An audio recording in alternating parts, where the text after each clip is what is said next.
పిలప వాక్యములోని గ్రంథము బహుశ్రేష్టమైంది. మనం బైబిల్ స్టడీకి వెళ్ళట్లేదు, కానీ తన మనసు ఎందుకు పరిశుద్ధాత్మ దేవుడు ఎవరి ప్రాయం గురించి రాయించాలి అని ఈ మాటలు రాయించినట్లుగా మనం చూడగలం. చదవండి ఎవరైనా మళ్ళా 3వ అధ్యాయం 27వ వచనం. యవన కాలమున కాడి మోయుట నరునికి మేలు, అతని మీద దానిని మోపినవాడు యెహోవాయే. మత్తయి సువార్త 11వ అధ్యాయము 30వ వచనం చదవండి.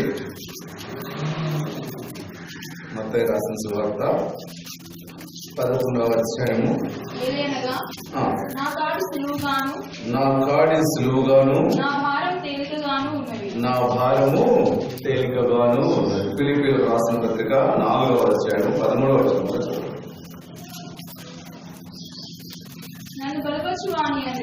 నన్ను బలపరచువాని అందే నేను సమస్తమును చేయగలను. దేవుని మాట బహు శ్రేష్టమైనది. దేవుని మాట విని, ఆయన మాటలో శక్తి ఉంది, ఆయన మాటలో అధికారం ఉంది. ప్రభు యేసుక్రీస్తు వారు సెలవిచ్చిన మాట ఏంటంటే, ఆకాశమును భూమిని గతించు గాని నా మాటలెన్నడూ గతించవు. ప్రభు సెలవిచ్చిన మాట. దేవుని మాటలు అంత శ్రేష్టమని. ఏదైనా ఒక మాట చెబితే ఆయన అబద్ధం ఆడటకు నరుడు కాదని. నేను చెప్పిన మాట నేను స్థాపించకుండా ఉందినా, నేను చెప్పిన మాటను నేను నెరవేర్చకుండా ఉందినా అని ప్రభు సెలవిస్తాను. అంతేకాదు, మత్తయి సువార్త 7వ అధ్యాయంలో చక్కని మాట ఉంది. ఈ నా మాటలు విని వాటి చొప్పున చేసే వాడును బండ మీద మన ఇల్లు. మన ఆత్మీయ జీవితాల్లో స్థిరత్వం ఉండాలి, మన పునాది బహు భద్రంగా ఉండాలి. మనం ఆత్మీయంగా చక్కని మార్గంలో కొనసాగి వెళ్ళడానికి ఏం మాటలు అవసరమైనాయంటే దేవుని మాటలు మన జీవితంలో అవసరమైనాయి. అనేక మంది యవనస్తులు వారి జీవితాల్లో యవన ప్రాయాన్ని బట్టి నష్టపరుచుకున్న వారుగా మనం చూడగలం. పోయినసారి వచ్చినప్పుడు నేను నా సాక్ష్యాన్ని పంచుకున్నాను. చిన్న ప్రాయంలో ప్రభు నన్ను పట్టుకున్నాడు. దేవుని మాటలు నా జీవితంలో పనిచేయడం ప్రారంభించాయి. 20 క్రితం 5వ వచనంలో, ప్రభు నీవు దయాళుడు, క్షమించడం సిద్ధమైన మనసు గలవాడు. యూబీఎస్ లోనే ప్రభు నన్ను సంధించాడు. ఎవరి ప్రాయంలో, అత్యంత లేత ఎవరి ప్రాయంలో ప్రభు నన్ను సంధించాడు. బహుశా నా తల్లిలో నన్ను వెంచుకొని ఇక్కడ కూర్చున్న వాళ్ళు ఎవరికి లేవు అలాంటి వెంచుకోరు. నాకు నా వెంట్రుకల గురించి చాలా అతిశయం ఉండేది. మా క్లాస్లో అందరూ అడిగేవాళ్ళు, ఎక్కడికి వెళ్ళినా ఫస్ట్ ప్రైజెస్ వచ్చేది. ఇవన్నీ జీవితాన్ని మార్చలేవు సరిపోవు కదా. నా జీవితంలో నేను ఆత్మీయంగా మేలు పొందడానికి కానీ, నిజమైన దేవుని వెళ్ళడానికి, ఈ మంచి కార్యాలు లేకపోతే నేను వేటి విషయంలో అయితే అతిశయించేవాళ్ళనో ఆ ఏవి కూడా క్లాస్లో ఫస్ట్ రావడం కానీ, లేకపోతే ప్రైజెస్ రావడం కానీ, సండే స్కూల్లో, VBS లో ఇక్కడ వచ్చే ఏవి కూడా నా ఆత్మీయ జీవితాలను నన్ను తృప్తిపరచలేకపోయాయి. 1979, 20 సంవత్సరం, 2 సంవత్సరాలు ప్రభు వరుసగా నాతో మాట్లాడుతూ వచ్చాడు VBS లో. 26 వస్తుంది. నా జీవితాన్ని ప్రభుకు అప్పగించాను. యవన ప్రాయంలో కాడి మోయడం ప్రారంభించి ఈనాటి వరకు ఎన్ని కష్టాలు, శ్రమలు, బాధలు, అనేకమైన దుఃఖాలు, అవమానాలు అనేకం సంభవించినప్పటికీ కూడా ప్రభు యొక్క కాడిని దించాలని కూడా ప్రయత్నం చేయలేదు. కొన్ని పర్యాయాలు, కొన్ని పరిస్థితులు దేవుని మార్గం నుంచి బయటకు వెళ్ళేదానికి, దేవుని మార్గం నుంచి ప్రభువు తొలగడానికి అవకాశం వచ్చినప్పటికీ కూడా మన ప్రభు ప్రేమ కలిగిన వాడు. ఏమాత్రం కూడా నేను నిన్ను విడువను ఎడబాయనని వాగ్దానం ఇచ్చేటువంటి దేవుడు వాగ్దానాన్ని నెరవేర్చుకుంది. ఎప్పుడూ ప్రభు నన్ను మర్చిపోలేదు, నా చేయి వదలలేదు, నన్ను వదిలిపెట్టలేదు, నన్ను నడిపిస్తూనే ఉన్నాను. నా అంశం ఏంటంటే, ఎవరి ప్రాయంలో నువ్వు కనుక ఈ కాడిని నీ మీద పెట్టుకున్నట్లయితే ప్రభు ఎంతగానో సహాయం చేసేవాడు, ప్రభు ఎంతగానో ఆశీర్వదించేవాడు. చాలా మంది దేవుని సేవ, దేవుని ప్రజలు కోరుకున్నట్టు భారము, దేవుని విషయమైన భారం ఉంటే బాగా డబ్బు వస్తుందిరా, బాగా ఆశీర్వదిస్తాడు. అవి కాదు, వాటిని మించినటువంటి సంబంధమైన ప్రతి ఆశీర్వాదం మన జీవితాలు, ప్రతి ఆశీర్వాదం అన్ని రకాలుగా ప్రభు ఆశీర్వదిస్తాడు. దాంట్లో ఎలాంటి అనుమానం లేదు. మనల్ని తలగానే ఉంచుతాడు, అందులో కూడా ఎలాంటి అనుమానం లేదు. కేరళలో విస్తారమైన డబ్బు సంపాదిస్తున్న రోజుల్లో నేను 3 షరతులు ప్రభు విధించాను. ప్రభు నేను కర్నూలుకు మళ్ళా తిరిగి వస్తే కర్నూలులో నేనే నెంబర్ 1 డాక్టర్గా, అనస్థీషియా ఫీల్డ్లో నెంబర్ 1 నేనే ఉండాలి. దేవుని మందిరంలో యెరూషలేములో నేనే, మరి యవనస్తులందరిలో నేనే నెంబర్ 1గా ఉండాలి. రెండవది. మూడవది, నేను ఏ మెడికల్ కాలేజీలో అయితే చదువుకున్నానో అదే మెడికల్ కాలేజీలో నేను అసిస్టెంట్ ప్రొఫెసర్గా రావాలి. నేను అనుకున్నాను ఈ ప్రభువు సాధ్యం కాదు కాబట్టి ఈ షరతులు విధించాను అనుకున్నాను. దేవుడు వాగ్దానం చేసిన వాడు నమ్మదగిన వాడు, నన్ను పిలిచిన వాడు కూడా నమ్మదగిన వాడు కనుక ఆయన అలాగనే చేయగలరు. ప్రభు ఈ 3 విషయాలు నా జీవితంలో నెరవేర్చాడు. కన్నీరు గారుస్తూ నేను మోకాళ్ళను ప్రార్థన చేశాను. 2006 సంవత్సరం నవంబర్ మాసం 2వ తారీఖు హైదరాబాద్ డిఎంఈ గారి దగ్గర నుంచి నాకు ఆర్డర్స్ వచ్చాయి.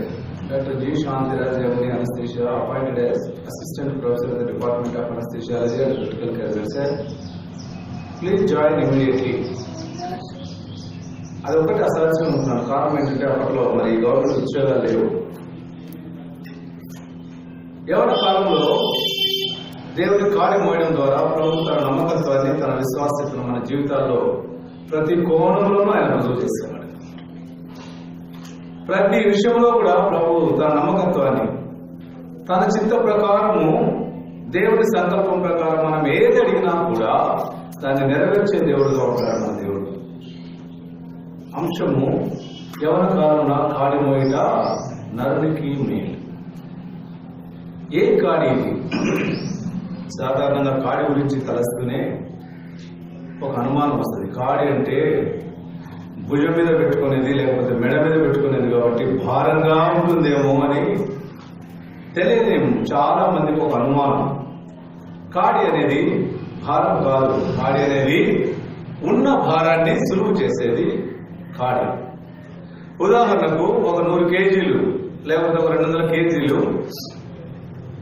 భారం మోయాలంటే ఒక వచ్చి వీపు మీద వేస్తే ఏమవుతుంది? 200 కేజీలు వేస్తే ఏమవుతుంది? ఏమవుతుంది? ఆ వ్యక్తి కుప్ప కూలిపోతాడు. అవునా? 200 కేజీలు ఒక్కసారిగా అతను వీపు మీద వేస్తే ఏమైపోతాడు? కుప్ప కూలి. 500 కేజీలు బస్తాలు లేకపోతే ఒక 5 బస్తాలు బియ్యం తీసుకొని ఒక ఎద్దుల బండిలో వేసి కాడి కట్టి ఆ కాడికి ఇటు అటు 2 ఎద్దులు లేకపోతే 2 ఆవులు 2 పశువులను కడితే ఏమవుతుంది? సునాయాసంగా లాగుతుంది. కాడి అంటే ఉన్న భారాన్ని సులువు చేసేది కాడి. చాలాసార్లు ప్రభు కాడి నా మీద పెట్టాడంటే ప్రభు ఆ కాడి మాడి చాలా కష్టమేమో కాదు. కాడి ఉన్న భారాన్ని తగ్గించేదిగా ఉంది. ఉన్న భారాన్ని సునాయాసంగా తీసుకుని వెళ్ళగలదు. అదే క్రైస్తవ జీవితము, ప్రత్యేకించి యవన జీవితం. పాత రోజుల్లో మా పెద్దవాళ్ళు, మాకైనా పెద్దగా ఉన్న వాళ్ళు, మా తల్లిదండ్రులు, మా మీద ఆత్మీయ నాయకులుగా ఉన్నవారు భయంకరమైన దినాల్లో ఎవరు జీవిస్తూ ఉన్నారని చెప్పేవారు. ఇప్పుడున్న పరిస్థితులతో పోల్చుకుంటే ఆనాడున్న పరిస్థితులు అవి లెక్కలోనికే రావు. ఆనాడు ఒక పాపం చేయాలంటే, ఆ రోజు ఒక పాపం చేయాలంటే బయట పరిధిలోకి వెళ్ళి చేయాలి. ఈనాడు పాపం చేయాలంటే, పాపాన్ని చూడాలంటే, పాపాన్ని మరి మనం అనుభవించాలంటే ఎక్కడికో వెళ్ళాల్సిన పని. మన చేతిలోనే మొబైల్, మన చుట్టుపక్కలనే అలాంటి పరిస్థితులు ఉంటున్నాయి. మన సరౌండింగ్సే అలా ఉన్నాయి. పౌలు గలతీ సంఘానికి రాస్తూ ఒక మాట్లాడుతున్నాం. చదవండి. గలతీయులకు రాసిన పత్రిక 1వ అధ్యాయము 4వ వచనం. గలతీయులకు రాసిన పత్రిక క్రీస్తు మనలను ప్రస్తుతపు దుష్ట కాలములో నుండి. ఏ కాలం ఇది? ఇది దుష్ట కాలము. ప్రస్తుతపు దుష్ట కాలం. ప్రస్తుతం అనేది ఎలాంటి కాలం? This is a wicked world. దుష్టత్వాన్ని పొందడానికి ఎక్కడికో వెళ్లాల్సిన పడలేదు. మన పరిస్థితులు, మన చుట్టూ మనం ఉన్న వారే ఆ దౌష్ట్యం విధించేదానికి అవకాశం ఉంటుంది. మేము ఆ రోజుల్లో అనుకున్నాం ఎంత భయంకరమైన దినాలో, ఈ దినాల నుంచి తప్పించుకోవడము చాలా కష్టం అవుతుందేమో అనుకున్నాం. ఇప్పటి పరిస్థితులు పోల్చుకుంటే మాకున్న పరిస్థితులు చాలా స్వల్పమైనవి. మాకున్న పరిస్థితులు పోల్చుకుంటే మా పైన నాయకులు, మా పైన తల్లిదండ్రులు, వారి పరిస్థితులు ఇంకా స్వల్పము. In other words we can say they are negligible. ఇప్పుడున్న పరిస్థితులు బహు భయంకరమైన పరిస్థితుల్లో జీవిస్తూ ఎవరు సహోదరి ఈ సాయంకాలం ప్రభు నీ దగ్గర నుండి కోరుకున్నది ఒకటే, ఏం చేయాలి? ఈ ప్రాయంలో నా కాడి మోయట నీకు మేలు. కాడి అనేది మరి ఇరువైపులా ఈ భారాన్ని అంతే సమానత్వంతో ఇంకొకరు పంచుకుంటూ ఉన్నారు. అది కాడికున్నటువంటి శ్లాఘ్యత, కాడికున్నటువంటి ఆ చక్కని మాధుర్యం. ఒకరు మోసేదే కాదు కాడి అంటే, రెండు వైపులా మోస్తే. నీ భారాన్ని మోయడానికి ఇంకొకరు ఉన్నారు. ఆ భారాన్ని తీసుకువెళ్ళడానికి, దాన్ని తగ్గించడానికి నీతో పాటుగా కాడికి ఇంకొకరు కట్టబడిన వారుగా ఉంటుంది. ఒక యవనస్తుడు వచ్చాడు ప్రభువు దగ్గరికి, అయ్యా నిత్య జీవం పొందడానికి వారసులవడానికి నేను ఏం చేయాలి? ఏమన్నాడు ప్రభు? ఏం చెప్పాడు? అంతా ఇచ్చేసి. ప్రారంభ మాట ఏంటంటే, వాడు మిగిలిన ఆస్తి గలవాడు. మంచి యవనస్తుడు పరిగెత్తుకుంటూ వచ్చాడు, మోకాలున్నాడు, సద్బోధకుడు అని పిలిచాడు. ఇంకో చోట ప్రారంభ మాట అంటే, హీఈస్ ఎన్ ఆఫీసర్, ఒక అధికారిగా ఉన్నాడు.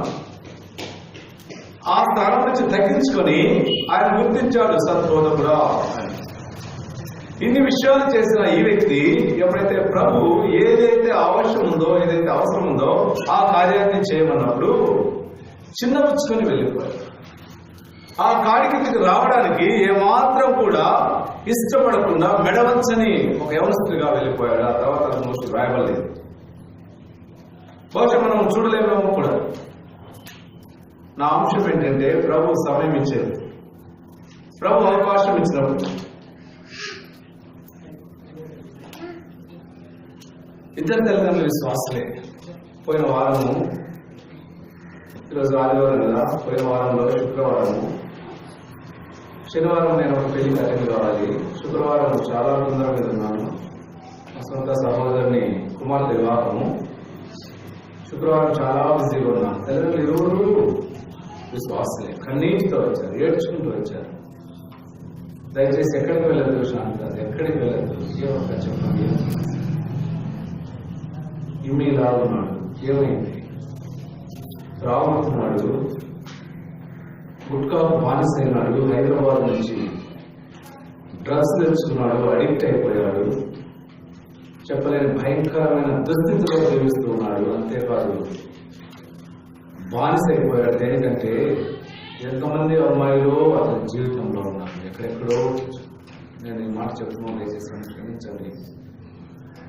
నేను సిగ్గుపడట్లేదు ఈ మాట చెప్పడానికి. ఏంటంటే వారి జీవితాల్లో జరిగినటువంటి ఈ దృష్టాంతాలు మన జీవితాల్లో, ప్రత్యేకంగా యవనస్తులు మీ జీవితాల్లో జరగకూడదు, నష్టపోకూడదు అని నా అంశం. కన్నీరు కాలుస్తూనే ఉన్నారు, కానీ వెళ్ళిపోవాలి. రేపు వివాహం కదా, మరుసటి రోజు వివాహానికి దాదాపు 2,500 నుంచి 3,000 మంది వస్తారు. వారి భోజనాలు, వారి కాస్ట్ ఏర్పాటు చేయాలి. వెళ్ళడానికి వీలేదు. వెంటనే ఫోన్ చేశాను, నేను కొంత ఆలస్యంగా వస్తాను, అందరికీ ఆయా ఏర్పాట్లు, ఆ రాత్రి భోజనం పెట్టాలి 700 మందికి. ఇవన్నీ ఉన్నాయి, వాళ్ళు వదలట్లేదు. ఎలాగైనా సైకాట్రిస్ట్ పిలిపించాం, ఇద్దరం కలిసి కూర్చొని కౌన్సిలింగ్ ఇచ్చాం. తర్వాత చాలాసేపు మళ్ళీ వాళ్ళు వెళ్ళట్లేదు. నేను ఈ పరిస్థితుల నుంచి మారదు. ఇద్దరు తల్లిదండ్రుల విశ్వాసలే. VBSలో, సక్సెస్ స్కూల్లో ఎంత యాక్టివ్గా ఉండేవాడు. ఇద్దరు తల్లిదండ్రులు కూడా విశ్వాసలే. తల్లి సండే స్కూల్ టీచర్, తండ్రి బయట మరి పాఠశాలలో టీచర్. ఇద్దరు కన్నీరు కాలుస్తున్నారు. లేటెస్ట్ ఇద్దరు కన్నీరు కాలుస్తూనే ఉన్నారు. ఒక 2 గంటలు ప్రయత్నం చేస్తాము, ముందుకు వెళ్ళట్లేదు. తీర్మానం చేస్తాను, ఏం చేయాలంటే ECT అనేది ఇవ్వడం. ECT అంటే ఎలక్ట్రో కన్వర్సివ్ థెరపీ. కొంత అనస్థీషియా ఇచ్చి ఆ తర్వాత కరెంట్ షాక్ ఇవ్వడం. లోపల లేదు, బలవంతంగా లోపల వచ్చాము. నేను అనస్థీషియా ఇచ్చాను, మాస్క్ పెట్టి వెంటైన్ చేసి నోట్లో ఒక గుర్రం నాడే సాధనం పెద్దది, అంటే పళ్ళు నాలుగు. ఆ తర్వాత కరెంట్ షాక్ ఇచ్చాము. రాదు అయిపోయిన తర్వాత వివాహం అయిన తర్వాత మళ్ళా వెళ్ళి అడిగితే అలాగే ఎవరి కాలంలో ఒక దురలవాటు, ఎవరి ప్రాయంగా ఒక కాని కార్యానికి అలవాటు పడితే అది ఎంత అడిక్షన్ అవుతుందంటే చివరికి మరణానికి తీసుకెళ్ళిపోయేది కావాలి. నేను లోకంలో ఉన్న వారి గురించి మాట్లాడలేదు, నేను లోకస్తుల గురించి మాట్లాడలేదు. విశ్వాసుల యొక్క తల్లిదండ్రులు, విశ్వాసుల కుటుంబాల్లో ఉన్న పిల్లలే ఇలా ఉంటే ఏ పరిస్థితుల్లో ఏ లోకంలో మనం జీవిస్తున్నామో చాలా దౌర్భాగ్యమైన పరిస్థితి. ఇద్దరు తల్లిదండ్రుల శాలరీ తీసుకెళ్ళి ఏ బ్యాంకులో పెట్టి లోన్ ఇప్పించుకొని కారు వేస్తారు. కలెక్టర్ కొడుకు లేకపోతే పలానా వాళ్ళ కారు ఉంది, నాకు కూడా కావాలి. ఎంత దుర్వ్యసనాలు, భయంకరమైన కార్యాలకు ఈనాడు బానిసలుగా పడుతూ దేవుడు వార్త సెలవు మాట ఏంటంటే ఎవరి ప్రాయం కాడిపోయిందో ఎవరికి మేలు, ప్రభు నా మేలు అనలేదు, నరునికి మేలు. ఎవరి ప్రాయం కాడి ఆ యవనస్తుడు వచ్చాడు, ఒక చిన్న పుచ్చుకొని వెళ్ళిపోయాడు. కాబట్టి మొదటి మాట్లాడుతుంది మార్కు సువార్త 8వ అధ్యాయము 34వ వచనం. అంతటా ఆయన తన శిష్యులను జనసమూహమును తన యుద్ధకు పిలిచి, నన్ను వెంబడింపగోరువాడు తను తాను ఉపేక్షించుకొని తన సిలువ ఎత్తుకుని ప్రభువును వెంబడించడంలో ఒక ప్రాథమికమైనటువంటి సూత్రాన్ని పరిశుద్ధాత్మ దేవుడు ఇక్కడ రాయిస్తున్నారు. ఎవరైనా నన్ను వెంబడించాలనుకుంటే ఒక ప్రాథమిక, ఒక ప్రిలిమినరీ ఎగ్జామినేషన్ ఉంది. ఏంటి ఆ ప్రిలిమినరీ ఎగ్జామినేషన్ అంటే, ఒక కలెక్టర్ కావాలి అంటే, లేకపోతే ఒక సూపరింటెండెంట్ ఆఫ్ పోలీస్ కావాలంటే, లేకపోతే ఒక ఐఆర్ఎస్ కావాలంటే, లేకపోతే దాని తర్వాత వర్గీకరణలో దాని అందులో ఏదో ఒక స్థానంలో కావాలి అంటే, you need to have appear for prelims. Appear కావడమే కాదు, అందులో ఉత్తీర్ణులు కావాలి. ఉత్తీర్ణులు కావడమే కాదు, అందులో మొదటిగా నిలిస్తేనే ఆ స్థానంలోకి రాగలరు. ప్రభువును వెంబడించడానికి ఒక ప్రాథమికమైన సూత్రం ఏంటంటే, you must deny your self. ఎప్పుడైతే నేను అనేది పోతుందో, ఎప్పుడైతే ఇది నేను కాదు అని అనుకుంటావో, అప్పుడే దీన్ని నువ్వు ఉపేక్షించుకోవాలి. అందుకే గొప్ప గొప్ప దైవజనులు, గొప్ప గొప్ప ఇంగ్లీష్ స్పీకర్స్ క్రాస్ అనే దాన్ని వాళ్ళు ఎలా డిఫైన్ చేశారు, ఎలా నిర్వహించారంటే, it is nothing but the cancellation of big I. నేను అనే దాన్ని కొట్టి వేసుకోవడమే సిలువ అని. అందుకే ఉదయకాలం మనం చూసాం, పౌలు మాట్లాడుతున్నాడు గలతీ 5:20, నాట్ ఐ బట్ క్రైస్ట్. నేను కాదు, క్రీస్తే. ఆ ఎవరు వచ్చాడు, నిత్య జీవం పొందాలని నేను వారసులను నేను ఏం చేయాలన్నాడు. ప్రభు ప్రిలిమినరీ ఎగ్జామ్ పెట్టాడు. ఆ ఎగ్జామ్ లోనే అటర్ ఫెయిల్యూర్. ఇక వెలుగు చూడకుండా వెళ్ళిపోయాడు. ఇక రాయడం లేదు. ఎవరు సంపదది ప్రభు ఈ సాయంకాలము ఒకే ఒకటి నుంచి కోరుకుంటున్నాడు. ఈ సాయంకాలము నా దగ్గరికి వస్తావా, నిన్ను నీవు ఉపేక్షించుకుంటావా, నా సిలువను ఎత్తుకుంటావా, ఈ కాడి పోయడానికి సిద్ధంగా ఉన్నావని ప్రభు ఆహ్వానించేవాడుగా. కాడి అనేది అది భారమైనది కాదు, అది బరువుతో కూడుకున్నది కాదు. కానీ బరువును తేలికతరము సులభతరం చేసేది కాడి. నేను మంచి ఉదాహరణ చెప్తాను. 500 కేజీల బియ్యం వస్తాను, 200 కేజీలు ఒక వ్యక్తి మీద వేస్తే కుప్ప చచ్చిపోతారు. అదే 500 కేజీ ఒక ఎద్దుల బండిలో వేసి కాడి కట్టి నడిపిస్తే ఆనందంగా ఉంటాయా, ఆనందంగా ఉంటాయా కాడు. ప్రభు తన స్థిరసత్వం కిందికి తీసుకురావాలని కాడి సూచనగా ఉంటుంది. లోకంలో యవనస్తులు, లోకంలో యవన మరి స్త్రీలు ఎలాంటి దౌర్భాగ్యమైన దుస్థితిలో జీవిస్తూ ఉన్నారంటే, బహు భయంకరమైన under the headship of Satan, సాతాను యొక్క ఆధిపత్యంలో చేయడానికి కార్యాలు. దైవలను ఎవరి సంబంధించి క్షమించాలి. వచ్చింది. తల్లిదండ్రులు ఇరువురు వచ్చారు, కన్నీటితో వచ్చారు. ఏంటి సంగతి అని అడిగాం. సార్ మీరు ఇలాగూ అనస్థిషియా ఇచ్చి మనుషులు చేసిన వాటిని లేకపోతే మా పిల్లలు చేసిన వాటిని బాగా అడిగి తెలుసుకుంటారంట కదా, ఇంటర్వ్యూ చేస్తారంట కదా. ఇంగ్లీష్ పరిభాషలో మెడికల్ పెంటతాల్ ఇంటర్వ్యూ చాలా చేశారు. కేరళలో 100 వేలలో చేశారు. అవునమ్మా చేస్తాను. మా అమ్మాయిని మీరు మాట్లాడాలి సార్. అలా మాట్లాడాలంటే 1 నిమిషమో 1 గంట 5 గంటలమ్మా మొదట ఒక ట్రీట్మెంట్ ప్రారంభించారు. మీరు ఏమైనా చేయండి సార్, నాకు ఇలా కావాలి. తీసుకొచ్చింది, అడ్మిషన్ చేసే ఒక స్థలంలో చాలా మంది తెలియని స్థలంలో ట్రీట్మెంట్ ప్రారంభించాను. మండికి పడింది. ఆ పెంటతాలు ఇంజక్షన్ కొంచెం వస్తుంటే, అంకుల్ మీరు నన్ను మోసం చేయాలని చూస్తున్నారు కదా, నా దగ్గర రహస్యాలన్నీ కాపాడాలని చూస్తున్నారు కదా ప్రారంభించింది. మొదటి రోజులు బాగా పడుకోబెట్టాను, ఇంట్లో పోయింది. రెండో పర్యాయం తీసుకొచ్చాను, మరలా పంపించాను. నేను చెప్పగా మూడవ పర్యాయం కన్నీటితో నేను చేసిన పని మీరు చెప్తే మీరు మా తల్లిదండ్రులు చెప్తారు, నన్ను మా ఇంటికి కూడా రానివ్వరు. నేను చెప్పాను, మీ అమ్మ నేను ఎంతగానో ప్రేమిస్తుంది, నువ్వు ఏం చేసినా సరే నిన్ను తన కూతురిగా కుమార్తెగా స్వీకరించడానికి సిద్ధంగా ఉన్నారు. లేదు నేను చేసిన పని మా తల్లిదండ్రులు తెలిస్తే వారు గుండెలు చచ్చిపోతారు. ఇంటర్వ్యూ ప్రారంభించాను. పక్కన వేరే నర్సింగ్ స్టాఫ్ నా పక్కన ఉంచుకున్నాను. సాధారణంగా స్త్రీలను పరీక్ష చేసేటప్పుడు కానీ అమ్మాయిలతో ఇంటర్వ్యూ చేసేటప్పుడు కానీ పక్కన ఒక female attendant mandate compulsory must. ఈ అమ్మాయి ఉంది, నేను చెప్పనందుకు నేను స్క్రిప్ట్ అవుతానమ్మా, నువ్వు అక్కడే కొనుక్కోవద్దు. అమ్మాయి చెప్పడం ప్రారంభించింది. నేను లాంటి దుర్మార్గంగా చేస్తాను. ఈ వయసు ఉందా, నా వయసు కేవలం 21 సంవత్సరాలు 21 సంవత్సరాలు నేను చేసిన భయంకరమైన పాపాలు. అవి చెప్తే మా తల్లిదండ్రులు నన్ను బ్రతకనివ్వరు, నన్ను వాటిలో ఉంచుకోవాలి. నేను చెప్పాను, మీ తల్లిదండ్రులకు మించిన ఆయన పైన ఉన్నాడు, ఆయన విరోధంగా పాపం చేస్తాను. నేను విశ్వాసం ఆలోచించాను.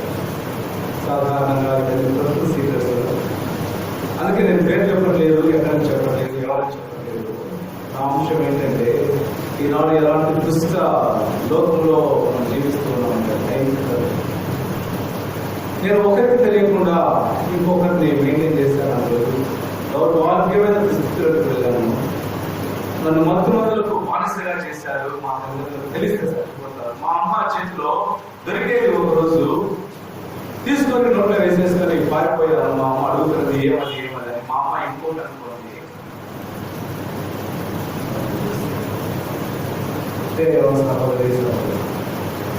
భయంకరమైన దుష్ట కాలంలో నాకు జీవించాను. నేను చెప్పాను కదా, the gravity and the intensity. మీరున్న ఈ కాలాన్ని పోల్చుకుంటే మేము చాలా మా కాలాన్ని మా ఆత్మీయ నాయకులు కానీ లేకపోతే మా తల్లిదండ్రులు వాళ్ళతో పోల్చుకుంటే వారి కాదు, వారి కన్నా ముందు తరం శ్రేష్టమైన తల్లిదండ్రులు. కారణం ఏంటంటే the gravity is increasing more and more, and the attraction of the world and the evil works of the world when compared with the previous world is much more. దాని ఇంటెన్సిటీ ఎలా ఉందంటే ఇలా అతుక్కుపోవాల్సింది, అట్లా అతుక్కుపోవాల్సిందా ఈ దౌర్భాగ్యం. ఎవరి కాలం కాడి మోయిగా సాయంకాలం తీర్మానం ప్రభావాన్ని కాడి మోయడానికి అది నాకు మేలైన వాక్యం. రండి మత్తయి సువార్త 11వ అధ్యాయము 28వ వచనం. ఈ కాడి మోయడానికి ఒక ప్రిలిమినరీ ఎగ్జామ్ చదవాలి. ప్రయాసపడి భారం మోసుకొనుచున్న సమస్త జనులారా నా యొద్దకు రండి. ఇది జరిగిన తర్వాతనే కాడి. ఏం జరగాలి? ప్రిలిమినరీ ఎగ్జామినేషన్ లో మెయిన్స్ వెళ్లే ముందు నీ ఆప్షన్ నువ్వు చూస్ చేసుకోక ముందు నీకు ఒక ప్రిలిమినరీ ఎగ్జామినేషన్ ఉంది. It is a generalised examination for all. అందరికి కూడా ఒక సామాన్యమైన సర్వసాధారణమైన పరీక్ష. ఏంటంటే నీ ఎవరి ప్రాయాన్ని బట్టి, లోకంలో జీవించే పరిస్థితులను బట్టి నీకు నిజమైన శాంతి, నిజమైన విశ్రాంతి, నిజమైన సమాధానం కోల్పోయిన వారంగా ఉంటుంది. అందుకే ప్రభు ఇచ్చే ఆహ్వానం ఏంటంటే ప్రయాసపడి భారం మోసుకొస్తున్న వారు. ఏం భారం ఇది? ఇదే భారం. ఏమిటి? ఇంకొక సంవత్సరంలో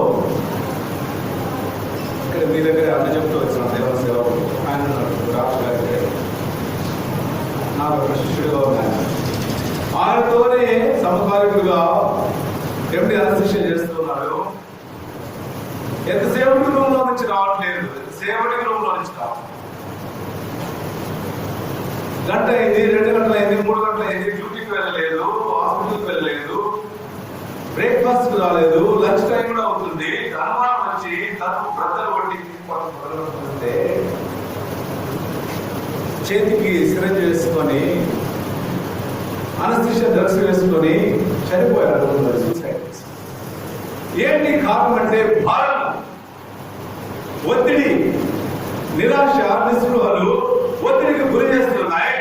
భారాన్ని మోయలేక ఆ భారం మీద పడి చనిపోతున్నాడు మానవుడు. మన దేవుడు ఎలాంటి వాడంటే నా బిడ్డలు ఇలాంటి భారతను అలిగిపోయేవారు, నా బిడ్డలు ఎలాంటి భారం మీద చనిపోయేవారుగా ఉంటున్నారు. ఈ భారాన్ని, ఈ ఒత్తిడిని, ఈ నిరాశను తట్టుకోలేరు. అందుకే ప్రభు ప్రేమపూర్వక ఆహ్వానం ఏంటంటే ప్రయాసపడి భారం మోసుకొచ్చిన వారా నా యొద్దకు రండి. ఎవరిస్తారు విశ్రాంతి? నేను మీకు విశ్రాంతి. ఎక్కడికి విశ్రాంతి అంటే యేసుక్రీస్తులో విశ్రాంతి. ఎక్కడ ఈ భారం పోతుందంటే యేసుక్రీస్తులోనే భారం పోతుంది. ఎవరు ఈ భారాన్ని తీసివేయగలరంటే ఎవరు తీసివేస్తారు? యోహాను సువార్త 1వ అధ్యాయం 2వ వచనము 32వ వచనం చదవండి.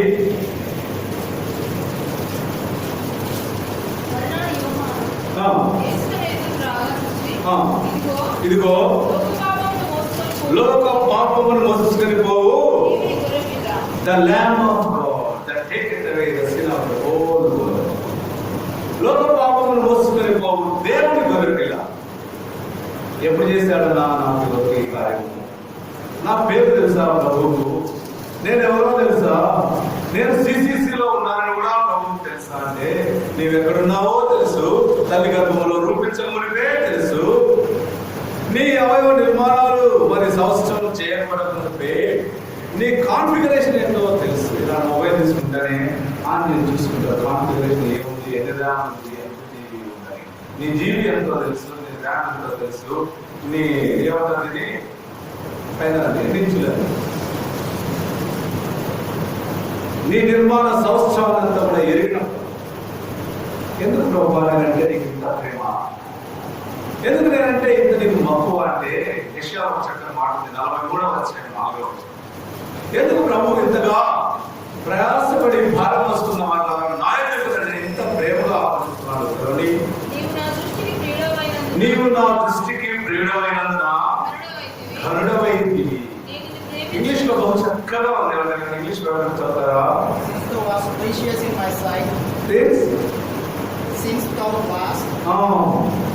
my sight, you are precious in my sight. So as being honorable. One is precious, other one is honorable in my sight. You are precious to me. ఎప్పుడు ప్రెషియస్ అంటామో తెలుసా? వివాహమైన తర్వాత నేను రాత్రి 12 దాకా పనిచేస్తాను సార్. 8 సంవత్సరాలు అయింది సార్ వివాహం అయ్యి. లేక పుట్టిన బిడ్డ మీరు బాగా చూడండి సార్, బిడ్డ ఎలా ఉన్నాడు, అమ్మ బాగున్నాడు, ఉప్పు బాగుంది, మూతి బాగుంది, నోట్ ఎట్లు వేసాము, కడుపులో చెడంతా తీసాము, కింద మోసం పోయే పాలనతో బాగా చక్కగా ఉంది. హార్ట్ గురించి అయితే ఇప్పుడే చెప్పలేదు, ప్రస్తుతానికి బాగుంది. కొన్ని సందర్భాల్లో 3-4 రోజులు 3 వారాల తర్వాత ఏమైనా హార్ట్ లో లీజన్స్ ఉంటే రకాలంటే తర్వాత తెలుస్తాము ఎప్పుడైతే బిడ్డ బాగా చూడండి సార్. ఎందుకంటే 8 సంవత్సరాల తర్వాత మెడికల్ పరిభాషలో ప్రెషియస్ ప్రెగ్నెన్సీ అంటే ప్రశస్తమైన. You are precious to me, your honourable. ఎవరంటున్నారు? సర్వ సృష్టికర్త, నువ్వు సృష్టించిన దేవుడు అంటున్నారు. You are precious and honourable to me. అందుకే ప్రయాసపడి భారం మోసుకొచ్చిన వారు నాయకుడు. మానవుని మీద భారం ఉంది. ఏం భారం అంటే ఈ పాప భారాన్ని మోయలేక సూసైడ్ చేసుకుంటున్నారు ఎవరు. భయంకరమైన మరణాలు చెప్పడానికి అవకాశం వీళ్ళు. బైకుల మీద వెళ్తుంటే ఎన్ని మరణాలు, హై స్పీడ్ బైక్స్. ఎవరి కాలంలో కాడి మోయాలని ప్రభు కోరుకుంటుంటే లోక సంబంధమైన భూ సంబంధమైన భూయిష్టమైన కాడి పోస్తూ అలాగే ప్రయాణం కొనసాగించి లోకాన్ని వదిలివేసి వెళ్తున్నారు. అలా కాకూడదని ప్రయాసపడి భారం మోయించిన వారు. ఇప్పుడు ప్రభువుకు నీ పేరు తెలుసు, ఎవరో తెలుసు, ఎలా రూపించబడ్డావో తెలుసు. నేను మా భాగాలకు వెళ్ళలేదు, తల్లిదండ్రులు రూపించబడాలని పేరు. అంతేకాదు నువ్వు ఆయన ప్రశస్తమైన దానవు, ఆనందముల నీవు గనుడవు గనుడావు. ఎప్పుడు ఏర్పాటు చేస్తున్నాడు నిన్ను? కానీ ఎప్పుడు ప్రేమించాడు నిన్ను? ఎఫెసీయులకు రాసిన పత్రిక 1వ అధ్యాయము. పౌలు అపోస్తలుడు ఎఫెసీయులకు రాసిన పత్రిక 1వ అధ్యాయం కాల్సిన తన ప్రియుని యందు తాను ఉచితముగా మనకు అనుగ్రహించిన తన కృపా మహిమకు కీర్తికి భాగము 4 నుంచి 6 ఈ 3 వచనాలు అద్భుతమైనటువంటి భాగం. మీరు వెళ్ళిన తర్వాత గూగుల్లో కొట్టండి, లేకపోతే నెట్ లో చూడండి, లేకపోతే కామెంట్ తీసుకొచ్చండి. అద్భుతమైన భాగము. కొన్ని వందల భాగాలను గురించేటువంటి శ్రేష్టమైన భాగం. ఎవరు రాస్తారంటే పరిశుద్ధాత్మదేవుడే. ఆఖరి ఎవరితో రాయించాడంటే గమలీయేలు పాత్ర దగ్గర ధర్మశాస్త్రాన్ని అవకాశం పెట్టండి పౌత రాపిస్తున్నాడు. చదవడికుడు తన కృపా మహిమకు కీర్తి కలిగినట్లు నీవు ఇక్కడ కూర్చోవాలి, సిసిసిలో ఉండాలి, ప్రభు బిడ్డలు కావాలనేది దేవుని యొక్క చింత ప్రకారమైన దయా సంకల్పం. చాలా సార్లు నేను యాక్సిడెంట్ వచ్చాను అంకుల్, నేను అక్కడ యాక్సిడెంట్ రాలేదు. ఇది దేవుని చింత ప్రకారమైనటువంటి ఆయన దయా సంకల్పం. ఒక మాట, అమోఘమైన మాట ఇది. చదవండి ఇంకా. యేసు క్రీస్తు ద్వారా ఇప్పుడు ఆయన జ్ఞాపకం చేసుకుంటారు. లోకంలో పాపం భారం కిందన్న ఈ యవనస్తులు నా కుమారుడు నా కుమార్తె కావాలి. చదవండి ఇంకా. స్వీకరించటకై మనలను ముందుగా, ఎంత అద్భుతమైన భాగం, మనలను ముందుగా తన కోసం నిర్ణయించుకున్నాడు. మన అవసరం లేదు, మన అక్కర్లేదు. ఆయన ప్రేమించాడు కాబట్టి ముందుగానే మనం నిర్ణయించుకున్నాడు. అంటే ఈ ఆడియన్స్ ఎంత అద్భుతమైన మాట. నిర్ణయించుకొని మనము తన యొక్క పరిశుద్ధమును నిర్దోషమున ఉండవలసింది. ఎప్పుడు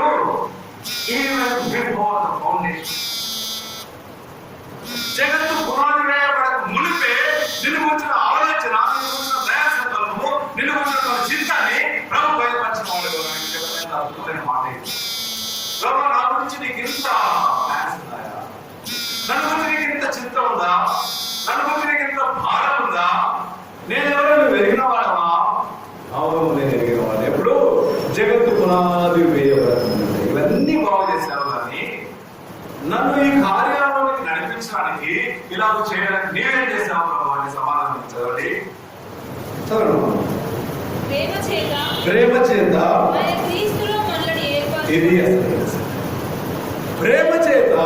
ఇప్పుడు వెనక నుంచి పోతే ఇప్పుడు యేసు క్రీస్తులో ప్రేమ చేత మనల్ని ఏర్పాటు చేస్తున్నాడు. ఇది దేవుని చిత్తము, దేవుని దయా సంకల్పము. ఆయన కుమారుడుగా ఉండడానికి లాభం చేశాడు. ఇవన్నీ చేయడానికి ఆయన కుమారుడు యేసు క్రీస్తు. ఏం చేశాడు యేసు క్రీస్తు? లోకంలోకి వచ్చాడు. మానవులైన మనకు కలువరి శిలువలో తన ప్రాణాన్ని కలిగాడు. నా దేవా, నా దేవా, మై గాడ్ నిన్ను చేయబట్టుకోవడానికి, నిన్ను కుమారుడుగా కుమార్తెగా స్వీకరించడానికి తన కుమారుడు యేసుక్రీస్తు చేయబడ్డాడు.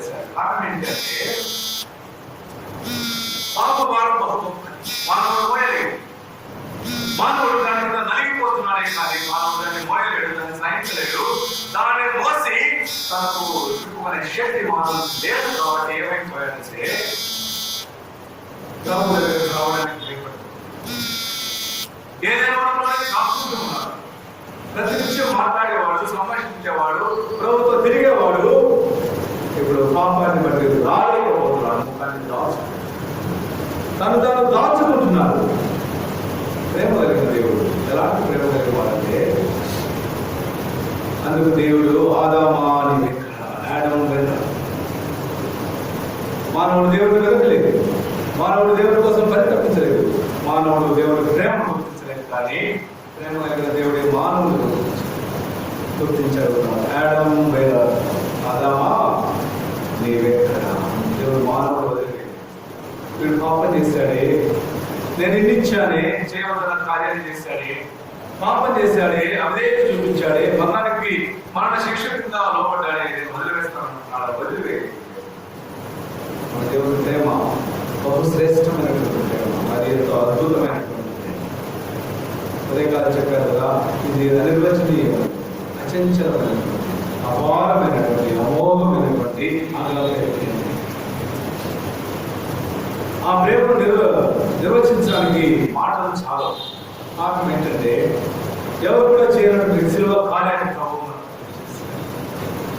ఆ ప్రేమ చేత ఈ పాప భారాన్నంతా కూడా ఈ పాప భారం అంతా నీరు నారు తీసుకొని ఆయన మీద వేస్తున్నాడు. అందుకే యోహాను ఆయన చూశాడు.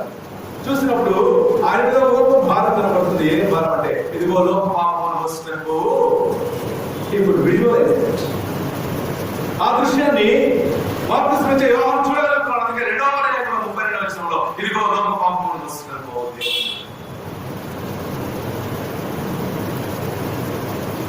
లోప పాపాన్ని మోస్తున్నట్టు పోయాడు. మనుటెండలో కలవసలో వేలాడుతూ ఉన్నాడు. ఒక సమయం వచ్చింది, లోప పాపం అంతా ఆయన మీద పడింది. పరిశుద్ధులైన దేవుడు, తండ్రి అయిన దేవుడు పాపాన్ని చూడలేడు, పాపాన్ని సహించలేడు, పాపాన్ని తట్టుకోలేడు. తన ముఖాన్ని కుమారుడైన యేసుక్రీస్తుని రాత్రంతా నిత్యమైన తోటలో ప్రాధేయపడ్డాడు. తండ్రి నీ చిత్తమైతే గిన్నె నుండి ఆయనను నీ చిత్తమే కానీ భయపడ్డాడా? భయపడే శక్తివంతుడు కదా, దేవుడు కదా, దేవుడి కుమారుడు కదా, భయపడతాడా? సాయంకాలం కూర్చున్న వాళ్ళు ఎవరైనా ఉంటే ఒక తీర్మానం, ప్రభువా ఈ సాయంకాలం నేను ఈ కాడి మోయానికి నేను సిద్ధంగా ఉన్నాను. ఆ కాడిని మోయాలి అంటే నా ప్రిలిమినరీ ఎగ్జామినేషన్ రక్షణ పాప క్షమాపణ మారుతారు. నా కోసమై వచ్చిన దేవుని గొర్రెపిల్లవు, నా కోసమై నా పాప భారాన్ని తీసుకున్నావు, నా పాపాన్ని నీవు ట్రాన్స్ఫర్ చేసుకున్నావు, నీవు బదిలీ చేసుకున్నావు. నా స్థానంలో నా బదులుగా నీవు కావాల్సి ఆ పాపం నాది, పాప భారం నాది, పాప శిక్ష నాది, నా బదులుగా నా స్థానంలో నీవు తీసుకున్నావు. ఈ సాయంకాలం ఒకే మాటతో నీ జీవితం తీర్మానం చేసుకుంటావా? ఇది ప్రిలిమినరీ ఎగ్జామినేషన్. ఇంకా ఎదురకపోతే ఈ సాయంకాలం ఒక తీర్మానం చేస్తాం. కానీ మన మాట ముందు కదా, ఎవరు పెట్టారు ఈ గాలిని? 3వ అధ్యాయం 27వ వచనం విలాపవాక్యం 3:27.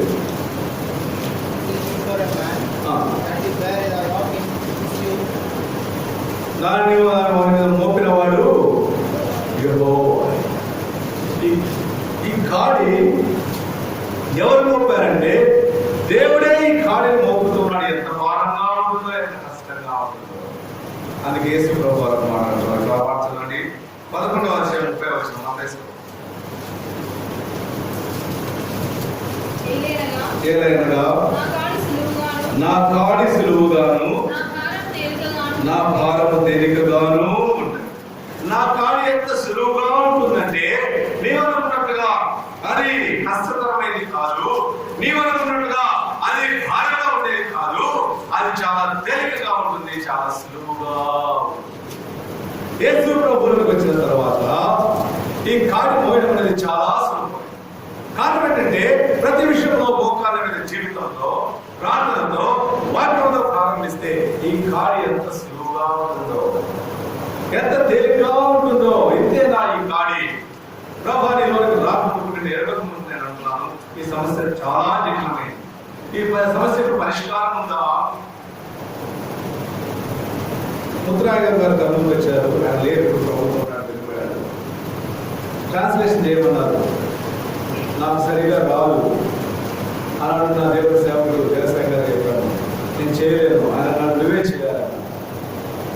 సండే స్కూల్ అయితే చేస్తాను, సాయంకాలం కూడికైతే తక్కువ మంది ఉన్నారు, అప్పుడు చేస్తానంటే లేదు ఉదయకాలం ఆరాధన మొదలుకొని వర్తమానం చివరి వర్తమానం అన్ని నువ్వే చేయాలి, నా వల్ల కాదేమో అని. చాలా గురుతరమైన బాధ్యత. ఆయన ముందే టబ్లియన్, సగం మాట లోపల ఉంటుంది, సగం మాట బయటకు వస్తుంది. టబ్లియన్ ఇంగ్లీష్ చాలా తక్కువ ఉంటుంది, నా వల్ల కాదేమో అంటున్నాను. నిలబడ్డారు ప్రభు అత్యంతంగా నా కాడి సులువుగాను తేలికగాను. ఆయన తీసుకెళ్ళాను, ఉదయకాలం నుంచి పరిచయం చేశాను. రాత్రి 11 గంటలకేమో ట్రైన్ బెంగళూరు నుంచి వస్తుంది. ట్రైన్లో ఎక్కించి మందిరం వచ్చిన తర్వాత పూర్తి వచ్చింది. వాటిలో 17 మార్కులు వచ్చాయి 50కి. అన్నింటిలో 80% వచ్చింది. వాటిలో మాత్రం 17 అంటే 34 సరిగ్గా పాస్ అన్నారు. ఒక మార్కులు పోయితే ఫెయిల్ అయినవని అవమానం కలుగుతుందేమని ప్రకటించినాడు. ఏ ప్రభుత్వాన్ని ప్రార్థన చేస్తే మళ్ళీ ఇంప్రూవ్మెంట్కు అది ఆయన తలపు వచ్చింది. మళ్ళీ ఫీ కట్టాను, ఇంప్రూవ్మెంట్కు అప్లై చేశాను. ఇంకా ఫస్ట్ 11:30 అయిపోయింది. నేను ఆదివారం చదివేవాడిని కదా ఆ రోజుల్లో. ఈ రోజుల్లో చాలా కష్టతరమైంది. కారణం ఏంటంటే అన్ని పరీక్షలు ఆదివారం, అన్ని కాలేజెస్ ఆదివారం కూడా ఫంక్షన్గా ఉన్నాయి. ఈ రోజుల్లో కష్టతరమైన ఆదివారం నేను చదివేవాడిని కాదు. ఎప్పటి నుంచి దీనికి వచ్చేది ఆదివారం నేను ఎప్పుడూ చదవలేదు. మా ఊరే అక్కడ చదవలేదు. నేను కేవీఆర్ కళాశాలలో చదివేదాన్ని. నేను ఆదివారం ఎప్పుడూ చదవలేదు. నాకు దేవుడు ప్రశ్నాపత్రం మీద ఆలోచన చూపించేవాడు రాత్రి. కాబట్టి నేను ఆదివారం చదివేదాన్నే కాదు. కారణం ఏంటంటే అన్ని పరీక్షలు సోమవారం ప్రారంభం, ఎక్కువ పరీక్షలు. 11:30 అయిపోయింది. 11:30-12 వస్తే అప్పుడు గుర్తొచ్చింది, ఆర్టికల్ లేదా వాటిని గుర్తుంది కదా. 12 తర్వాత అంటే సోమవారం పడిన తర్వాత ప్రారంభం చేశాను. ఆ రోజులు ఎలా ఉండేదంటే 4 రాయాలి, 4కి బదులుగా 8 ఇస్తారు. ఒక క్వశ్చన్ ఇచ్చి 6 అని ఇంకో క్వశ్చన్ ఇస్తారు. ప్రభావం దీనక దేవుడు కదా, నాకు కూడా దేవుడే. దీనక దేవుడు నాకు దేవుడు. ఆమెకు ఏం చేయగలమో నాకు అంతే చేయడానికి శక్తి సామర్థ్యం కలిగాను. రేపు పరీక్షకు వెళ్తున్నా. ఈరోజు అంతా మందిరంలో పనిచేసాను. వేరే ఈ పని చేస్తున్నాను కదా, ఎక్కడికి వెళ్ళలేదు కదా, అసలు క్షణం కూడా బయటకు వెళ్ళలేదు కదా. ఉదయకాలం 4కే వేసి చాపలు వేసాను, అందరం వచ్చాను, ట్రాన్స్లేషన్ చేశాను, చర్చలు చేశాను, ఆ బాత్రూమ్ లెట్రిన్ అంతా క్లీన్ చేస్తున్నాను. అంతేకాకుండా మరలా తీసుకెళ్ళి ఎవరు రాలేదు పాలన ఉంచుకోవడానికి, మరలా బస్ స్టాండ్లో రైల్వే స్టేషన్లో వదిలేసి ట్రైనింగ్ వచ్చినారు కదా. ఇప్పుడు చదువు ప్రారంభం చేస్తాను. దీనక్క దేవుడు ఆమె పసుపు పేపర్ చూపించినావు, నాకు కూడా పసుపు పేపర్ నాకు చూపించలేదు. 8 చదువుకొని వెళ్ళాను బాటనీలో. ఉదయం పరీక్ష హాల్కి వెళ్తే Varalakshmi madam botany experience madam పసుపు పేపర్ చూడడానికి వచ్చింది. వచ్చి నా దగ్గర నిలబడి పసుపు పేపర్ చూస్తూ వెళ్ళింది. నేను అనుకున్నాను ట్రంప్లో ఉంది, అందుకే మేడం వస్తున్నాను. పసుపు పేపర్ తీసుకొని చూడగానే నాకు నిండా నీళ్ళు వచ్చినాయి. రాత్రి చదువుకున్న 8 రాస్తాను. 41 మార్క్స్ వచ్చినాయి. 82%, అన్నింటిలో 80% వస్తే దేవుడి కాడి, దేవుడు పెట్టిన భారాన్ని కాడి మోసిన ప్రాంతం 80% మన ప్రభు నమ్మకమైన వాడు. ఆయన కాడి చాలా సులువుగా, చాలా పిక్చర్ నాని మహబూబ్ నగర్ జిల్లా ఒరిజినల్ చదువుతున్నాడు. నేను కూడా రాస్తున్నాను. ఆయనకు 36, 37 వస్తే ఆయన కూడా ఇంప్రూవ్మెంట్ చేస్తాడు. 36, 37 వచ్చిన ఆయనకు మరలా రాస్తే ఏం చేస్తాను తెలుసా, 32, 33. దేవుడు ఎదురైన వ్యక్తి, దేవుడి కాడి మోయిన వ్యక్తికి, కాడి మోసే వ్యక్తికి ప్రభు కూడా ఆ తారతమ్యం వ్యత్యాసం. దేవుడు పక్షపాతి భాగస్వామి మాట్లాడారు. ఆయన అన్యాయస్తులు కాదు, మనకు పని చేయించుకోవాలి. కేవల కాలంలో కాడి మోయిన దానికి మీరు, అంతేకాదు దాన్ని ఆయన మీద మోపిన వాడెవరు ఎలా ఉంది, కానీ ఇది సులువుగాను ఆ మాట చూసుకొని మనం ముగించుకున్నాం. 29 నేను సాత్వికుడను దీన మనస్సు గలవాడను కనుక మీ మీద నా కాడి ఎత్తుకొని నా యొక్క నేర్చుకుని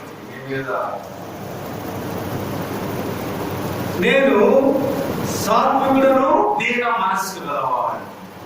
కాడిపోయడానికి కావలసినటువంటి గుణ లక్షణాలు ప్రభు చెప్తున్నాడు. సాత్వికుడను దీన మనస్సు. కుమారుడైన యేసుక్రీస్తు వారు తండ్రి అయిన దేవునికి లోబడంలో చూపించిన 2 శ్రేష్టమైన పిల్లలు, సాత్వికుడు, దీన మనస్సు. ఉదయకాలం తీసుకున్నాం. ఆయన మహోన్నతుడు, మహాగణుడు, పరిశుద్ధుడు, నిత్య నివాసి. ఎవరు ఉంటాడు? ఎవరైతే విరిగి కలిగిన హృదయం కలిగి ఉన్నారో, ఎవరైతే వినయం కలిగి ఉన్నారో వారి దగ్గర నివాసం చేస్తున్నారు. ఎప్పుడైతే నువ్వు వృత్తి చేసుకుంటావో, ఎప్పుడైతే నేను కాదు, నా డిగ్రీ కాదు, నాకున్న అంతస్తు కాదు, నాకున్న ఆస్తి కాదు, లేకపోతే నాకున్న లేమి కాదు, కానీ నేను కాదు, నాట్ ఐ బట్ క్రైస్ట్ అని ఎప్పుడైతే ఆ దృక్పథంలోకి God will start his work. అప్పుడు ప్రభు నీలో కార్యసాధన చేస్తాడు. ఏ పని? సిలువ కార్యాన్ని. చాలా వస్తుంది. ధర్మశాస్త్రాన్ని అవకాశం పెట్టినవాడు, ధర్మశాస్త్రాన్ని కళ్ళు మూసుకొని అనర్గళంగా చెప్పగలిగిన శక్తి సామర్థ్యాలు కలిగిన వాడు. ఎక్కడ చదువుకున్నావయ్యా అంటే, నేను గమనిక పాలన దగ్గర చదువుకున్నానని ఒక ధైర్యంతో చెప్పగలిగినటువంటి గొప్ప తత్వవేత్త, గొప్ప లర్న్ టీచర్, స్కిల్డ్ పర్సన్ ఎవరైనా సౌలు అనేటువంటి ధర్మశాస్త్రాన్ని అవకాశం పడ్డాడు, హెబ్రీ సంతానంలో పుట్టాడు, బెన్యామీను గోత్రానికి సంబంధించిన వాడు.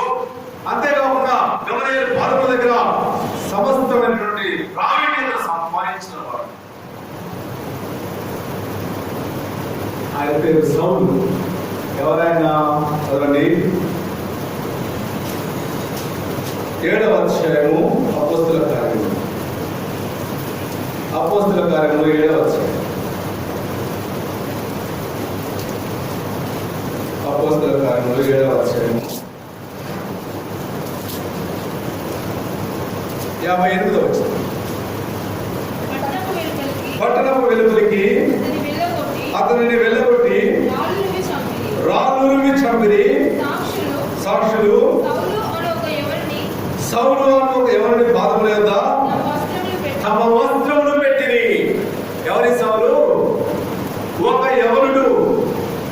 స్టెఫెనును ఏ రకంగా హింసించాలో, ఎలా బాధించాలో, అన్ని రకాల అవమానాలు, అన్ని రకాల హింసలు. పండు కొరుకుతున్నారు, రాళ్లతో కొడుతున్నారు, రక్తమంతా ధారగా పారిపోతుంది. అతని రాళ్లతో కొట్టి చంపారు. ఎవరు సాక్షిగా ఉన్నారు అక్కడ? సౌలు అనే ఒక యవనస్తుడు. ప్రభు అతనిలో కార్యాన్ని ప్రారంభించాడు. తన శిలువ కార్యాన్ని కార్యసాధన చేయడం ప్రారంభించాడు. తన చింత ప్రకారమైనటువంటి దయా సంకల్పం చొప్పున జగత్తు పునాది వేయబడక ముందే ఈ సౌలు వ్యక్తి తన లిస్ట్ లో ఉన్నాడు. ఈ సౌలును సిద్ధం చేస్తూ ఉన్నాడు. అందుకే స్టెఫెన్ పాదం దగ్గర సాక్షిగా వచ్చాడు. మీరు తీసుకెళ్లి ఆయన పాదం దగ్గర 5 వస్త్రాలు ఇచ్చారు.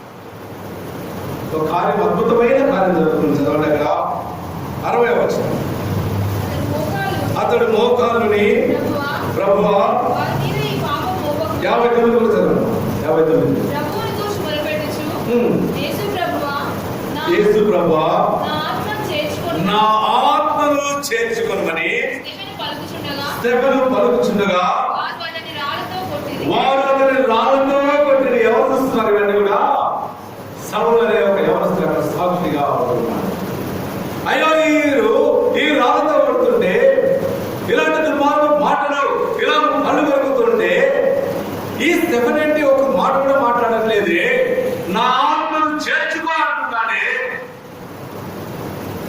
శిలువ కార్యము సౌలులో కార్యం చేయడం ప్రారంభించింది. అదే సౌలు. ఇంకా ముందుకు రండి. 60వ వచనం. అతడు మోకాలుని ప్రభువా వారి మీద ఈ పాపం మోపకమని గొప్ప శబ్దంతో పలికెను. ఈ మాట పలికి నిద్రించెను. సౌలు అతని చావునకు సౌలు జీవితంలో అర్థం కావట్లేదు, సమ్మతించాడు. కానీ వీరు రాళ్ళతో కొడుతున్నారు, ఇలా చేస్తూ ఉంటే ఏం పలుకుతున్నాడు ఇతను అంటే, తండ్రి మీరు ఏమి చేయించున్నారు? వీరెవరు? ఎవరు చెప్పారు ఈ మాట? ఎవరు చెప్పారు? యేసుక్రీస్తు వారు 6 అన్యాయపు తీర్పులు, చివరిది 7వదైనటువంటి న్యాయమైన తీర్పు తనైన దేవునికి అప్పగించుకున్న తర్వాత వారు పలికే మాటలన్నింటి ఆయన నోట్లో ఏ మాట రాలేదు, ఏ కపటం, ఏ దూషణ రాలేదు. ఇప్పుడు పలకడం ప్రారంభించారు. ఏ పలికాడు మాట్లాడింది? తండ్రి మీరు ఏమి చేయించున్నారు వీరిని? అదే మాట స్టెఫెను నోటి. స్టెఫెను కలువరి శిలువ మీద యేసుక్రీస్తును చూస్తున్నాడు. ఇప్పుడు ఆ స్టెఫెను ఎవరు చూస్తున్నారు? సౌలు చూస్తున్నారు. జగత్తు పునాది వేయబడుతున్నవే ఆయన చిత్త ప్రకారమైన దయాసంగంలోన ఈ యవనస్తుల్లో కార్యం ప్రారంభమైంది. మొండివాడు ఇంకా మార్చబడలేదు. 8వ అధ్యాయం 9వ అధ్యాయంలో జరిగిస్తూనే ఉన్నారు. సలాన్ని హింసిస్తూనే ఉన్నారు. దమస్కు మార్గంలో తినడానికి ఆ వీధిలో వెళ్ళేటప్పుడు ఆ మార్గంలో ఒక శబ్దం వచ్చింది.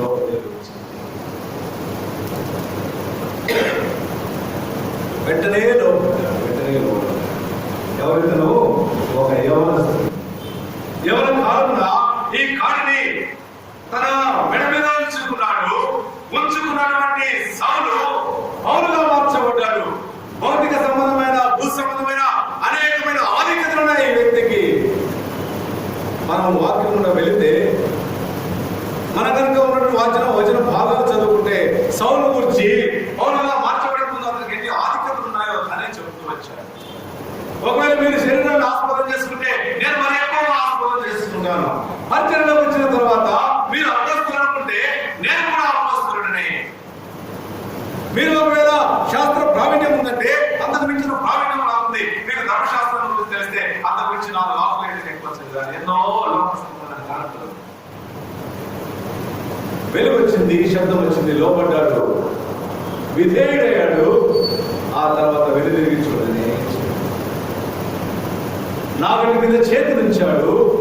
ఆ కాడి తన భుజం మీద, వీపు మీద, మెడ మీద ఉంచుకున్నాడు. కొనసాగుతూనే వెళ్ళాడు. ఎన్ని కష్టాలు, శ్రమలు, బాధలు, ఉపద్రవాలు పోతే పోయింది. దేవుని మందిరానికి వస్తే ఇక్కడ మన విశ్రాంతి ఇక్కడే ఉన్న ఆదరణ మనం చెప్తారంటే అక్కడ కూడా ఎవరు ఉంది? కాబట్టి సహోదరం వలన అక్కడ కూడా ఎవరితను ఎవరు ప్రారంభించాడు? ఎవరి ప్రాయంలో సౌలు ఎవరు పాల్గొనే వస్త్రాలు పెట్టారు. సౌలు యవనస్తుడు మరణానికి సంబంధించాడు. 8వ అధ్యాయంలో సంఘాన్ని హింసించడం ప్రారంభించాడు. ఉత్తరాలు తీసుకున్నాడు. 9వ అధ్యాయంలో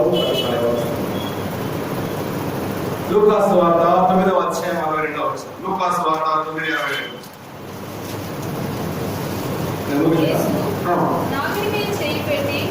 యేసు నాగటి మీద చేయి పెట్టి వెనుక తట్టు చూచువాడెవడును దేవుని రాజ్యమునకు పాత్రుడు కానని విస్తారమైన అనేకమైన సంఘాలను స్థాపించడానికి కారణమయ్యాడు. అన్ని జనులకు సువార్తను విరివిగా తీసుకున్నాడు. పేతురు అపోస్తలులు ప్రారంభించిన పనిని ఆ బాధ్యతను తీసుకుని ప్రపంచమంతా వెలిగించడానికి ఒక కారణమయ్యాడు యవనస్తుడు. సౌలు పౌలుగా మార్చబడ్డాడు. ఎంత తగ్గింపు! పోయే కొలది నేను అపోస్తలుడు, కడమ అపోస్తలుడు. ఇంకా చివరికి వస్తే తిమోతికి రాస్తూ పాపులను రక్షించిన క్రీస్తు యేసు లోకంలోకి వచ్చెను. ఆయన మాట నమ్మదగినది, పూర్ణాంగీకారం యోగ్యమైంది. ఆపే సరిపోదా? ఏమంటున్నాడు ఇంకా? అట్టి వారిలో నేను ఆయన చీఫ్ అన్నాడు. మనమైతే నేను చీఫ్, నేను సర్జరీలో చీఫ్, లేకపోతే నేను లోక సంబంధమైన ప్రతి కార్యంలో నేనే చీఫ్. పౌలు మాట్లాడలేదు. నేను సాత్వికులను దీన మనసు నిలబడను కనుక కాడి నా యుద్ధ నేర్చుకున్న తన జీవితంలో ఆ కాడిని తన మెడగలుచుకున్న సౌలు అనే వ్యక్తి పౌలుగా మార్చబడి కొనసాగే కొరింథీయులు అలాగే రాస్తే, మిగతా పత్రికలు అలాగే రాస్తే, చివరి అవసాన కాలంలో ఎంత గొప్పగా రాయాలి, నేను అపోస్తలుడను, పేతురు చేయలేని పని నేను చేస్తానని రాసుకోవచ్చుగా, రాసుకోలేదు. అట్టి వారిలో నేను ప్రధాన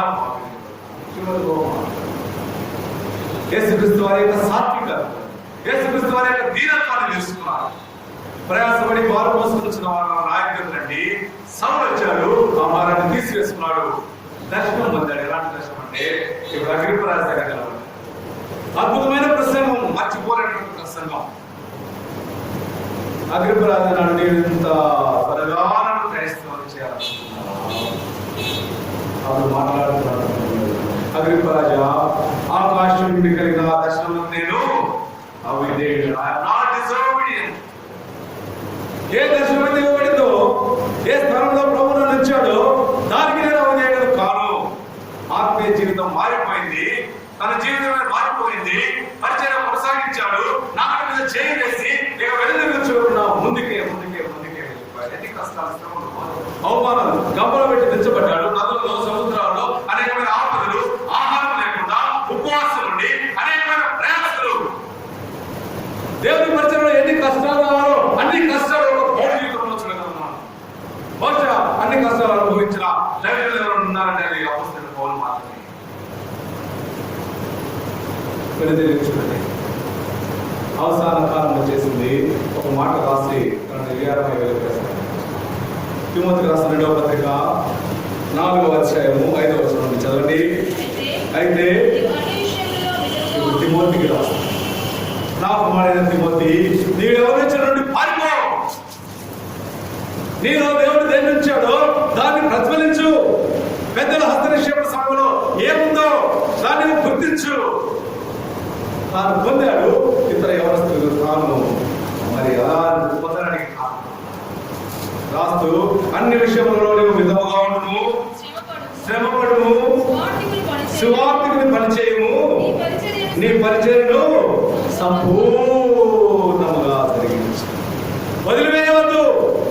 యవనస్తుడా, యవన సహోదరి, యేసు ప్రభు కొరకు తీర్మానం చేసుకున్నావా? అన్న కొన్ని కష్టాలు ఉన్నాయి, నా కొన్ని సమస్యలు ఉన్నాయి, ఆయన ప్రభువే నీకు వాటికి సమాధానంగా ఉన్నాడు. He is the solution for all your problems. ఆ పనిని సంపూర్ణం చేయడానికి నువ్వు సాగిపోయే యవనస్తురాలుగా ఉన్నావా? చదవండిగా ఆలోచన. నేను అక్కడ సౌలుగా ఉండి హింసిస్తూ ఉండి దేవుని సంఘాన్ని ప్రభు సంధించాడు. నా జీవితం మారిపోయింది. నేను నిన్ను ఏర్పాటు చేసుకున్నాను అన్నాడు. నేను లోపడ్డాను, విధేయత చూపించాను, దేవుని పని కొనసాగించాను. నేను ఇప్పుడే పానాత్మగా పోయబడుతున్నాను. నేను వెళ్ళిపోయే సమయం మీకు ఆసన్నమైంది. నేను వెళ్ళిపోతున్నాను. ఎలాంటి సాక్ష్యంలో వెళ్ళిపోతున్నాను చదవండి. 3 ప్రాముఖ్యమైన సంగతులు. I have fought a good fight. మంచి పోరాటం పోరాడితిని, I have finished my race. రెండవ మాట. మూడవది, I have kept my faith. మంచి పోరాటం పోరాడాను, నా పరుగును నేను తుదముట్టించాను. మూడవదిగా, విశ్వాసమును కాపాడుకున్నాను. ఎంత అద్భుతమైన మాట. ఒక యవన ప్రాయమున దేవుని యొక్క కాడిని తన భుజం మీద, తన వీపు మీద, తన మెడ మీద తీసుకున్న వ్యక్తి నా మెడ మీద వచ్చిన చేయిని తీసివేయకుండా వెనుదిరిగి చూడకుండా అలా కొనసాగాడు. నేను పానాత్మకంగా పోయిస్తున్నాను, మంచి పోరాటాన్ని పోరాడాను, నా పరుగు కడముట్టించాను, నేను తుదముట్టించాను, విశ్వాసాన్ని కాపాడుకున్నాను. మంచిది పౌలు గారు మంచి శ్రేష్టమైన సాక్ష్యం ఇచ్చారు. ఏముందయ్యా మీకు చదవండి. ఇక మీదట నా కొరకు నీతి కిరీటం. There is a crown of righteousness. నా కొరకు నీతి కిరీటం ఉంచాడు. ఎవరైనా చదవండి. ఆ దినమందు నీతి గల న్యాయాధిపతి, the righteous judge, ఆయనే వాళ్ళకి ఇచ్చినాడు, నా పౌరులకు ఇచ్చినాడు. నాకేమన్నా చదవండి. అది నాకును నాకు మాత్రమే కాకుండా తన ప్రత్యక్షతను అపేక్షించు వారికి అందరి ఎవరైతే ఆయన ప్రత్యక్షను అపేక్షిస్తున్నారో ఇప్పుడు ప్రశ్న ఏంటంటే అపేక్షించే వారుగా ఉన్నామా? ఏంటి ఆయన సువార్త విన్నాం, రక్షింపబడ్డావా? యేసుక్రీస్తుని అంగీకరించావా? యేసుక్రీస్తుని స్వీకరించావా? అలాగైతే ఇది ఉపవాసం క్లియర్గా చేస్తాం. ఆ ప్రాథమికమైన పరీక్షలను సంపూర్ణం చేసినట్టు మెయిన్స్ తెస్తున్నాం. ఏంటి మెయిన్స్ అంటే దేవుని యొక్క పరిచయలో ఆ కాడి ఈ మెడ మీద వచ్చుకొని లోకంలో ఎప్పుడో నిన్ను నేను ఎవరో జీవితాలు చెప్పి నేను మిమ్మల్ని బయటలేదు. నేను ఎంబీబీఎస్ చదువుకునే రోజుల్లో నా క్లాస్మేట్స్ ఇద్దరు మ్యారేజ్ ఫిక్స్ అయింది. ఆనందంగా నెల్లూరులో షాపింగ్కి వెళ్ళారు. ఆ రోజుల్లో అదే విఆర్సీ సెంటర్ ఏదో ఉంది నెల్లూరులో. చంద్రబాబు రాకముందు పెద్ద పెద్ద సెంటర్లు నెల్లూరులో షాపింగ్ చేయాలి. ఇద్దరు కలిసి చేయాలి. ఎదురుగా ప్రైవేట్ ట్రావెల్స్ వచ్చింది. అది control GT road, grand control. Accident లో చనిపోయారు. భయంకరమైన విషయాలు పెళ్లి చేసుకోవాలి. షాపింగ్ వరకు వెళ్ళారు. జీవితం ఎప్పుడు ముగుస్తుందో తెలియదు. ఇది క్షణికమైనటువంటి జీవితం. ఈ జీవితంలో ప్రభు దేవుడు పని కన్నులు పైకెత్తి చూస్తే చాలా నశించిపోయే ఆత్మలు అనేక ఉంటున్నాయి. దేవుని బిడ్డమైన మనకి చింత లేకపోతే మన జీవితాలు మనం కాపాడుకోగలిగితే ఇతరుల జీవితాలను కాపాడడానికి అందులో నుంచి వారిని లాగవేస్తాం. నేను చెప్పాను కదా, ఎన్నో ఉదాహరణలు. మన విశ్వాసమైన భయంకరమైన ప్రభు నేను ఈ సాయంత్రం ఒక తీర్మానం చేశాను. ఈ కాడి మోయడానికి నేను సిద్ధంగా ఉన్నాను. నా మెడ నీవు సాత్వికుడవు, నేను అవసరం. అపోస్తలుడైన పౌలు ఆ కాడి తీసుకున్నాడు. మీ దగ్గర నేర్చుకున్నాడు సాత్విక. నేను కడమ అపోస్తలుడన్న పౌలు చివరికి తిమోతికి రాస్తూ యేసుక్రీస్తు దగ్గర యేసుక్రీస్తు కుమారుడయ్యండి ఆయన విధేయత చూపించాడు. విధేయత నేర్చుకున్నాడు దాని దగ్గర. అదే విధేయత మనకు లోబడడం. సాయంకాలం ఎప్పుడు జీవితం ముగుస్తుందో తెలియదు, ఎప్పుడు ప్రభు వస్తాడో తెలియదు, ఎప్పుడు మన పోకడో ఎప్పుడు ఆయన రావడో తెలియదు. పోకముందే ఒక తీర్మానం. కేవల కాలంలో కాడి మోయగా దానికి పేరు దాన్ని వాడిని పోకిన వాడిని ప్రార్థన చేసుకున్నాం. ఇక్కడ పోకాలను తిరిగి కళ్ళు మూసుకోనండి. ఒక చక్కని పాట పాడాను. I have decided to follow Jesus. యేసు ప్రభువును వెంబడించడానికి ఇక్కడ మోకాళ్ళ మీద నుండి కళ్ళు మూసుకోండి. ఎవరు మనకు మరి రాత్రి గుడికి సమయం అవుతుంది. నేను ఒక నిమిషాలను ప్రభుని సంధించే సమయంలో, ప్రభునితో మాట్లాడే సమయంలో ఒక తీర్మానం చేసుకో. ప్రభుని నీ కొరకు జీవించాలని ఒక తీర్మానం